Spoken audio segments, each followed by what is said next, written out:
মাজত শান্তি সমন্বয়ৰ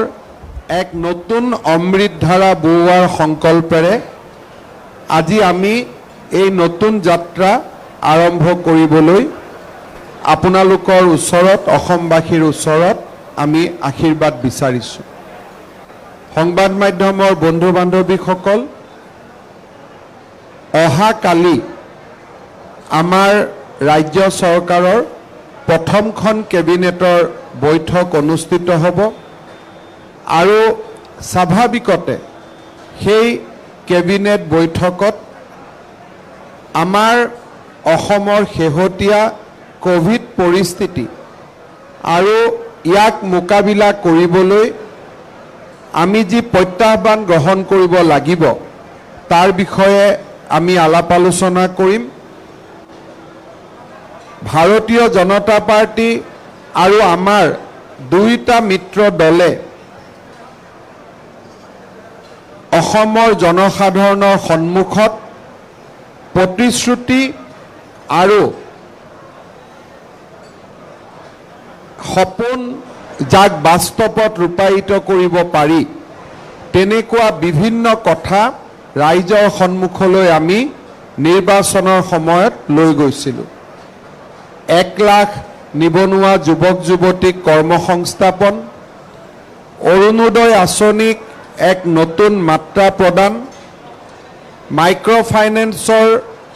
ঋণৰ দুৰ্ব্যৱহাৰ আৰু ঋণৰ পৰা মুক্ত কৰাকে আদি কৰি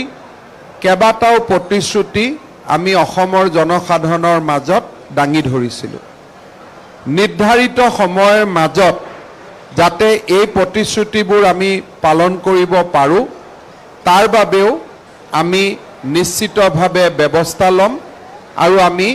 আমি সময়ে সময়ে লৈ থকা সিদ্ধান্তসমূহ আপোনালোকক আমি অৱগত কৰিম। কোভিড পৰিৱেশ, আমাৰ নিৰ্বাচনী প্ৰতিশ্ৰুতি আৰু ইয়াৰ লগে লগে এখন বানমুক্ত অসমৰ, ফ্লাড ফ্ৰী আসাম, বানমুক্ত অসমৰ সপোনৰ কথাও আমি নিৰ্বাচনৰ সময়ত ৰাইজৰ আগত দাঙি ধৰিছিলোঁ। এই গোটেই দিশবিলাক আমি অহা কালিৰে পৰা আলোচনা কৰি নিৰ্ধাৰিত সময় সীমা সন্মুখত ৰাখি আমি আমাৰ কামত আগবাঢ়ি যাম। যোৱা 5টা বছৰত অসমৰ ৰাইজে শান্তি, প্ৰগতি আৰু বিকাশৰ এটা নতুন ধাৰা দেখিছিলে। বড়োভূমিত শান্তি প্ৰতিষ্ঠা হৈছিল, কাৰ্বি পাহাৰত শান্তি প্ৰতিষ্ঠা হৈছিল। মই আজিৰ এই মুহূৰ্তত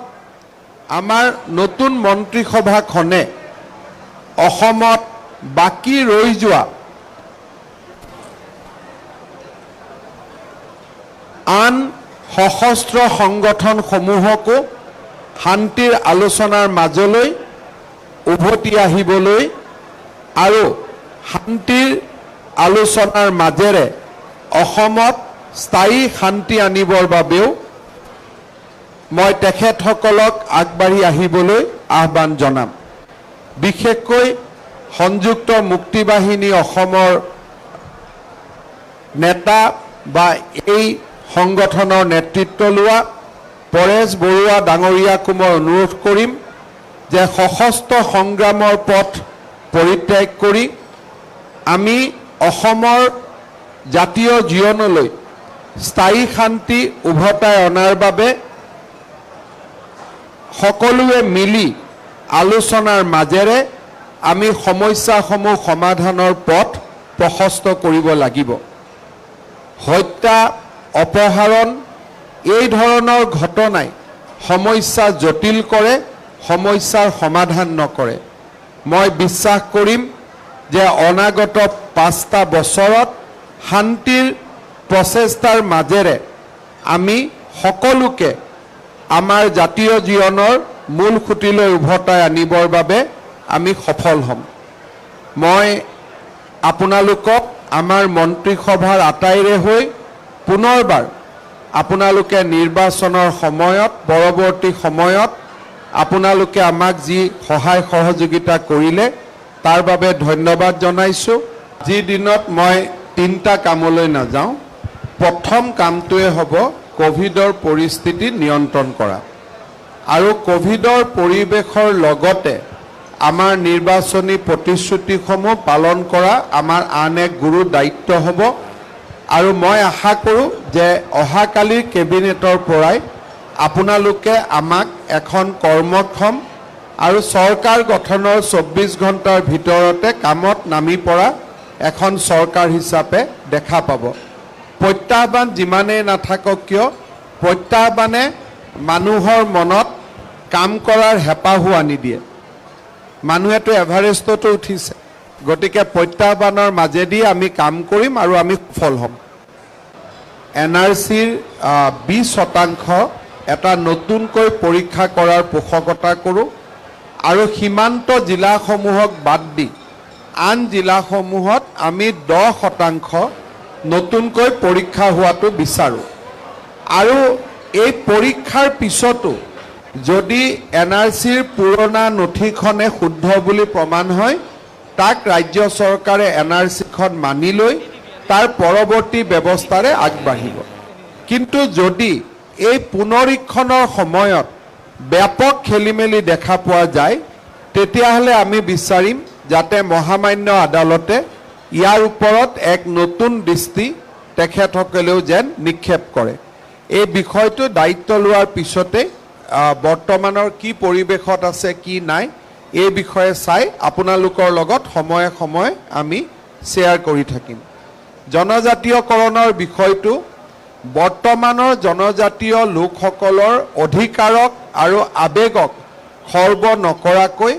আলাপ আলোচনাৰ পৰিৱেশৰ মাজেৰে আমি জনজাতীয়কৰণৰ সমস্যাও সমাধান কৰিম। যোৱা চৰকাৰৰ সময়ত কেইবাটাও সমাধান সূত্ৰ ইতিমধ্যে আমি আলোচনা কৰিছিলোঁ আৰু মই নিশ্চিত যে তাৰ কোনোবা এটা সমাধান সূত্ৰক সন্মুখত ৰাখি আমি আগবাঢ়ি যাব পাৰিম। ৰাজকোষত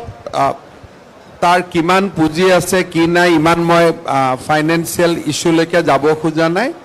বাট আজিৰ ডেটত we have 7,000 crores in our treasury, which is fine. আৰু আমি ভাবোঁ যে আমাৰ যিখিনি উন্নয়ন আৰু বিকাশৰ কাম সেইখিনি সমাধান কৰিবলৈ বা সেইখিনিত আগবাঢ়ি যাবলৈ আমি খুব সুন্দৰভাৱে কাম কৰিব পাৰিম। আৰু মানুহে কোৱাৰ পৰিৱৰ্তে the financial situation in Assam, মই মানুহ বুলি কওঁতে যিসকল মানুহে তাক বিশ্বাস কৰি গৈছে তেওঁলোকক মই ক'ব খোজোঁ যে we have one of the best fiscal situation in their country. So Assam is doing best and Assam will continue to do the best and there is absolutely no cause of concern on Assam finance. মুখ্যমন্ত্ৰী ডাঙৰীয়া আপোনাক শুভেচ্ছা জ্ঞাপন কৰিছোঁ। প্ৰথমে আপোনাক সুধিব বিচাৰিছোঁ, যিহেতু খিলঞ্জীয়াৰ ভিত্তিবৰ্ষৰ প্ৰসংগ এটা আছে যে 1951 চন 1971 চন, সেই বিষয়টোৰ সংক্ৰান্তত আপোনালোকৰ কেবিনেটৰ বা আপোনালোকৰ চৰকাৰৰ কেনেধৰণে আগবাঢ়িব অসম চুক্তি আৰু খিলঞ্জীয়াৰ ভিত্তিবৰ্ষ এই বিষয়টিক লৈ? চাওক,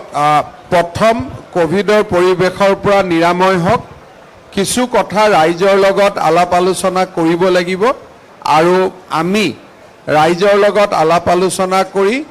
অসমৰ যি অস্তিত্বৰ প্ৰশ্ন তাক আমি সমাধান কৰাৰ বাবে চেষ্টা কৰিম। আৰু অবভিয়াছলি এই 5টা বছৰত অসমৰ যাতে সকলো অমীমাংসিত প্ৰশ্ন আমি মীমাংসাৰ ফালে লৈ যাব পাৰোঁ তাৰ বাবে আমি চেষ্টা কৰিম। আৰু 24x7 চৰকাৰ দীক্ষিত শৰ্মাৰ কাষলৈ গৈছোঁ। দীক্ষিত শৰ্মা কেইবাটাও বৃহৎ প্ৰতিশ্ৰুতি কৰিছে, কোনটো প্ৰতিশ্ৰুতি আপোনাৰ আটাইতকৈ গুৰুত্বপূৰ্ণ যেন লাগিল? হয়, ঋতুস্মিন শৰ্মা চাওক, মুখ্যমন্ত্ৰী হিচাপে ডক্টৰ হিমন্ত বিশ্ব শৰ্মাই শপত গ্ৰহণ কৰাৰ পাছত প্ৰথমটো যিখন তেওঁ মুখ্যমন্ত্ৰী হিচাপে সংবাদমেল আছে, তেওঁ বিভিন্ন কথা কৈছে। প্ৰতিশ্ৰুতি কোনটো পালন কৰিব বা কেনেকৈ কৰিব সেইটোলৈ যোৱাৰ বিষয়ৰ পূৰ্বতে মোৰ দৃষ্টিত সকলোতকৈ ডাঙৰ বিষয়টো হৈছে যে বিগত 3টা বা 4টা দশকত আমি যিবোৰ শব্দ শুনি আছিলোঁ, ধৰক বানপানী সমস্যা, সন্ত্ৰাসবাদৰ সমস্যা, জনজাতিকৰণৰ সমস্যা, NRC, এই গোটেইসমূহ বিষয়ত স্থিতি স্পষ্ট হৈছে।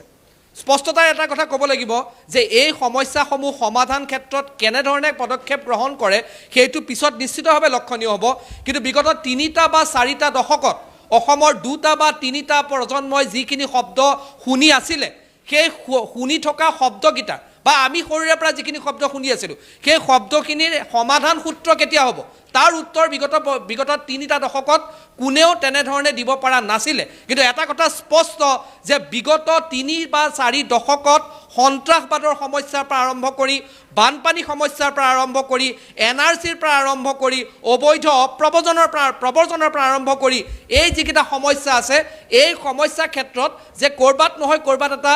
মুক্ত মনেৰে আৰু এটা সিদ্ধান্ত লোৱাৰ দিশত এটা মানসিকতা লৈছে কৰবাত নহয় কৰবাত আগবঢ়া হৈছে এই কথা ডক্টৰ হিমন্ত বিশ্ব শৰ্মা মাননীয় মুখ্যমন্ত্ৰী ডক্টৰ হিমন্ত বিশ্ব শৰ্মাৰ প্ৰথমটো সংবাদ মেলত স্পষ্ট কৰা হ'ল এইটো মই নাভাবো যে এই মুহূৰ্তত যদি আমাক যিসকলে চাই আছে কি লাগিলে আমাতকে ওপৰৰ বয়সৰে লোকসকল আমাতকে জ্যেষ্ঠ হওক বা আমাতকে কনিষ্ঠ হওক এই কথাখিনি তেওঁলোকৰ মনতো আছিলে যে বানপানী সমস্যা আমিও সৰুৰে পৰা শুনি আছিলোঁ যে বানপানী সমস্যাৰ স্থায়ী সমাধান লাগে NRCৰ বিষয়ে আমি বিগত 10 বছৰে শুনি আছিলোঁ আমি শুনি আছিলোঁ যে সন্ত্ৰাসবাদৰ নিৰ্মূল হ'ব লাগে আৰু যি চৰকাৰে হওক এই চৰকাৰখন বিগত ইমান দিনে তেওঁলোকে কৈ আছিলে কিন্তু স্পষ্টতাৰে যদি এই মুহূৰ্তত চোৱা যায় প্ৰথমজন হ'ব চাগে বিগত 10 বা 15 বছৰত ৰাজ্যৰ ইতিহাসত প্ৰথমজন মুখ্যমন্ত্ৰী হ'ব যি স্পষ্টতাৰে মুখ্যমন্ত্ৰীৰ দায়িত্ব লৈয়ে প্ৰথমে এই গোটেই বিষয়সমূহক সমাধান সূত্ৰলৈ লৈ যাম বুলি কৈছে আৰু এইটো সকলোতকৈ ডাঙৰ পজিটিভ থিং বা এইটো সকলোতকৈ ডাঙৰ এটা গুৰুত্বপূৰ্ণ বিষয় এই কাৰণে বুলি মই ভাবোঁ যে ইয়াৰ পূৰ্বতে আমাতকৈ জ্যেষ্ঠসকল হওক বা আমাতকৈ যিসকল কনিষ্ঠ আছে কোনেও এনেধৰণৰ স্পষ্টতাৰে উত্তৰ কেতিয়াবা শুনিছিল বুলি মই বিগত 10-15 বছৰৰ কোনো এখন চৰকাৰৰ কাৰ্যকালত দেখা পোৱা হোৱা নাই দ্বিতীয় কথা কৈ আছে যে যি নিৰ্বাচনী প্ৰতিশ্ৰুতি আছে সেই নিৰ্বাচনী প্ৰতিশ্ৰুতি তেওঁলোকে কেনেকৈ পালন কৰে সেইটো নিশ্চিতভাৱে লক্ষণীয় হ'ব মাইক্ৰ' ফাইনেন্সৰ পৰা আৰম্ভ কৰি বা যিখিনি কথা কৈ আছে সেইখিনি নিশ্চিতভাৱে লক্ষণীয় হ'ব যে সেইখিনি তেওঁলোকে কেনেকৈ পালন কৰে আৰু এই মুহূৰ্ততে এটা উত্তৰত বা এই মুহূৰ্ততে এটা চাৰ্টিফিকেট দি দিয়া উচিত নহ'ব যে এইখিনি হ'বই বা সেইখিনি নহ'বই আজি শপত গ্ৰহণ কৰিছে নিশ্চিতভাৱে 5 বছৰৰ কাৰ্যকালত সেই গোটেই বিষয়খিনি লক্ষণীয় দিশত অগ্ৰসৰ কেনেধৰণে হয় সেই বিষয়টো অগ্ৰসৰ হ'ব কিন্তু এটা কথা স্পষ্ট যে বিগত সময়ছোৱাত দেখা পোৱা গৈছিল যে NRCক লৈ পেলাই ৰাজ্য চৰকাৰৰ কি স্থিতি আছিলে ইকানে শুনি যোৱা যায় কিন্তু ৰাজ্য চৰকাৰৰ স্পষ্টতাৰে মন্তব্যটো কেতিয়াও শুনিব পৰা হোৱা নাছিলে NRCক লৈ তেওঁলোকে ক'লে জনজাতিকৰণৰ ক্ষেত্ৰত সমাধান সূত্ৰ এটা আহিব সেইটো কথা মুখ্যমন্ত্ৰী ডক্টৰ হিমন্ত বিশ্ব শৰ্মাৰ ফালৰ পৰা প্ৰথমে এইটো কথা কোৱা হ'ল তাৰ উপৰি কোভিড চিটুৱেশ্যন যি আছে কোভিডৰ পৰিস্থিতি কেনেকৈ মোকাবিলা কৰিব লাগিব সেই কথা কোৱা হ'ল লাভ জেহাদৰ পৰা আৰম্ভ কৰি অন্যান্য যি ধৰণৰ কথা বতৰা আছে বা মহিলা নিৰ্যাতনৰ যি ঘটনা ৰাজ্যত শেহতীয়াকৈ হৈ আছে সেই গোটেই প্ৰসংগত যে কৰবাত নহয় কৰবাত এক কঠোৰ সিদ্ধান্তৰ মাধ্যমেৰে কিছু সিদ্ধান্ত গ্ৰহণ কৰা হ'ব কঠোৰতাৰে কিছু সিদ্ধান্ত গ্ৰহণ কৰা হ'ব তাৰো উমান বৰ্তমান পোৱা গৈছে কিন্তু ঋতুস্মিন শৰ্মা আপুনি যদি মোক সোধে যে কোনটো প্ৰতিশ্ৰুতি সকলোতকৈ ডাঙৰ বা ইয়াৰ উত্তৰ মই এটাই দিম যে এইটোৱে প্ৰথমবাৰৰ বাবে দেখা পোৱা গৈছে যে বিগত 3-4টা দশকত অসমৰ ৰাইজে শুনি থকা শব্দসমূহ সমস্যাসমূহৰ ক্ষেত্ৰত এক সিদ্ধান্ত ল'বৰ বাবে কৰবাত নহয় কৰবাত এখন চৰকাৰ অগ্ৰসৰ হৈছে তাত কোনো সন্দেহ নাই বানপানী সমস্যাৰ পৰা আৰম্ভ কৰি NRCৰ পৰা আৰম্ভ কৰি প্ৰব্ৰজনৰ পৰা আৰম্ভ কৰি বা অন্যান্য যিখিনি সমস্যা আছে জনজাতিকৰণৰ যি প্ৰসংগ আছে এই গোটেইখিনি প্ৰসংগই আশা কৰা হৈছে যে অনাগত 5টা বছৰৰ কাৰ্যকালত কিবা নহয় কিবা এটা সমাধান সূত্ৰ পোৱা যাব হয় দীক্ষিত শৰ্মা ধন্যবাদ জ্ঞাপন কৰিছোঁ এই মুহূৰ্তত হিমন্ত বিশ্ব শৰ্মাই শপত গ্ৰহণ কৰিয়ে প্ৰথম 10টা প্ৰতিশ্ৰুতি দিছে আৰু সেই 10টা মুখ্যমন্ত্ৰী হৈ হিমন্ত বিশ্ব শৰ্মাই যি 10টা প্ৰতিশ্ৰুতি দিছিলে সেই 10টা প্ৰতিশ্ৰুতিৰ ভিতৰত মূল যিকেইটা প্ৰতিশ্ৰুতি আছিল এই মুহূৰ্তত আমি